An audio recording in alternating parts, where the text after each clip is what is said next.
Masayang araw po, mga ka-PL. Magdadalawang taon pa lang si Mr. President, pero ang BBM niya o Build Better More ay nalusaw na. Ha? Wala di umanong pondo na inilaan, mga ka-PL. Ayon po ito sa naging pahayag ni Senator Amy Marcos. So, yung mga nakabinbin o naiwang trabaho ni tatay, hindi na may pagpapatuloy. Walang continuity na mangyayari, mga ka-PL. Ito pa man din sana ang inaasahan natin, kaya natin ibinoto si Mr. President. Nawala na po yung pinangako niya, lahat. Wala. Ngayon, dito sa mga anti-Duterte na nagsasabi na wala di umanong nagawa si Tatay Digong, mag-antay lang kayo. Sa bidyong ito, ipapakita ko po sa inyo ang resibo ng mga nagawa ni Tatay. Okay, bago po natin simulan ng video, makikisuyo po sa mga ka-DDS, mga kababayan, at mga ka-PL natin na hindi pa po nakasubscribe. Baka naman. At paki-click na rin po ang notification bell para updated sa lahat ng upload, at huwag niyo pong kalimutan, pa-like na rin po sa video. Nawala yung Tatak Marcos. Di ba? Ang Tatak Marcos, infrastruktura at agrikultura. Ano na, Mr. President? Kaya pa bang sagutan ang papel? Pag hindi na kayang sagutan ang papel, finish or not finish, pass your paper. Para wag ka nang mahirapan. Ganun lang yung kadali. Pass your paper na, Mr. President. O, eto na ho yung video. Simulan na po natin. Walang pondong inilaan ngayong 2024 para sa flagship infrastructure projects sa Department of Public Works and Highways o DPWH. Ayon ito kay Senator Amy Marcos sa panayam ng SMNI News. 300 million pesos lang din anya ang pondo para sa right-of-way ng mga road project. Ngunit ang utang naman dito ay nagkakalaga ng 66 billion pesos. Papaano ani Senator Amy magagawa ang mga proyekto kung hindi mababayaran ang mga utang hinggil sa right-of-way? Maliban pa dito, dahil halos wala ring pondong inilaan sa maintenance, mas lalo pa anyang makararanas ng traffic ang publiko sa mga pangunahing kalsada. Yung maintenance, kung nag-aalma tayo na matraffic ang EDSA, matraffic ang Metro Manila, matraffic ang Cebu, matraffic ang Baguio, lalala pa yan pagkat wala nang mame-maintain. Kung butas-butas at sira-sira yung mga kalsada, lalo pang masisira yan kasi zero na yung maintenance halos. Ang konti-konti na. Ayon kay Senator Amy, ikinahihiyan niya ang sitwasyon dahil mistulang inaasa ng publiko na pagka Marcos ay tututok sa infra projects, gaya ng kanilang amang si dating Pangulong Ferdinand E. Marcos Sr. Subalit iba naman ang nangyayari sa kasalukuyan. Pag sinabing Marcos, ang kinatatakutan ko at kinahihiya ko, talagang inaasahan ng tao, magagandang infrastructure. Yun nga ang binubuhay ni Presidente Duterte noong nakaraan. Magaganda, talaga nakakasintak ng infrastructure. Yung mga malakihan patapat, ayan, yung mga viaduct sa Candaba, yung mga malalaking tulay ng Leyte Samar. Ganun ang ina-expect tapos magugulat na lang sila na zero pala. Ay, grabe si Manang Amy. Ikinahihiya mo yung kapatid mo. Mr. President, di ka ba nahihiya niyan?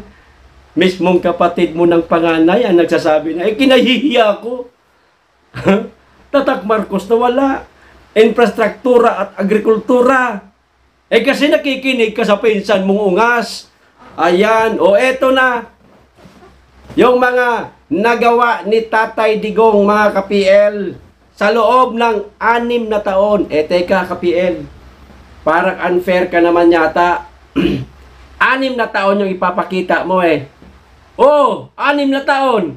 Kamusta si Mr. President ngayon? Magdadalawang taon pa lang. Lusaw na yung build niya. Ay, build better more niya. Ano na? Pass your paper. O, eto. Ayan, o. Ayan. Pakita natin. Basahin ko na rin dito sa cellphone ko. List of completed programs under the Duterte administration, public transportation. Ang nakalagay ho dito, LRT Line 2 East Extension, sinimulan yata ito noong 2015 na nabinbin at ipinagpatuloy niya po natapos ng 2021. Ayan, ito pa ha. Hindi pa to ha, kulang pa to. MRT Line 3 Rehabilitation, 2019 sinimulan, natapos 2020. Sabay! Ang tibay mo, tatay! Iba ka talaga! Kaya kayo nahanap-hanap Masyado mong ginalingan. Kaya kaunting banat mo lang, kaunting salita mo lang, ayun, yung mga kababayan natin naniniwala sa'yo. Hanggang sa ngayon, napakataas na mga rating mo. Masyado mong ginalingan, tatay. Nag-iwan ka ng isang napakataas na standard na hirap silang abutin. Dahil hirap silang abutin yung mga nagawa mo, sinisiraan ka na lang. Ito ba? Parañaque Integrated Terminal Exchange, 2015 din ito sinimulan. Natapos din po ng 2018. Hindi pa yan ha. Ito pa. Dito tayo sa Dito tayo sa mga kalsada. Nako, marami-rami ho ito. Ayan nakikita nyo naman siguro. Roads. Boracay Circumferential Road. Phase 1 and 2.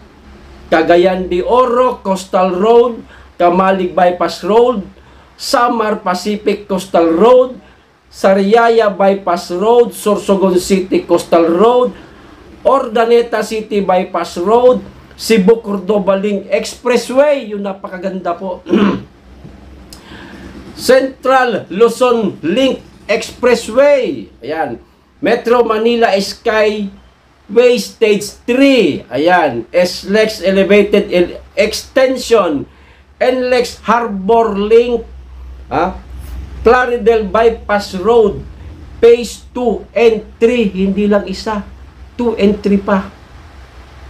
Ano na, kaya pa? Subic Freeport Expressway Expansion, Binondo Intramuros Bridge. Iba katay. New Estrella Pantaleon Bridge, naku po. Bonifacio Global City Ortigas Centerlink Road, Santa Monica Lawton Bridge, ayan. And Viaduct, ayan, hindi ko alam yung lugar na yan.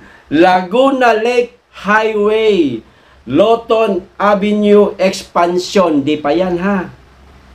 Di pa, ito pa. Asa na yun? Ayan. Dito naman po tayo sa airport. Nakakahiya to. Kay Mr. Marcos. Magdadalawang taon pa lang siya. Lusaw na.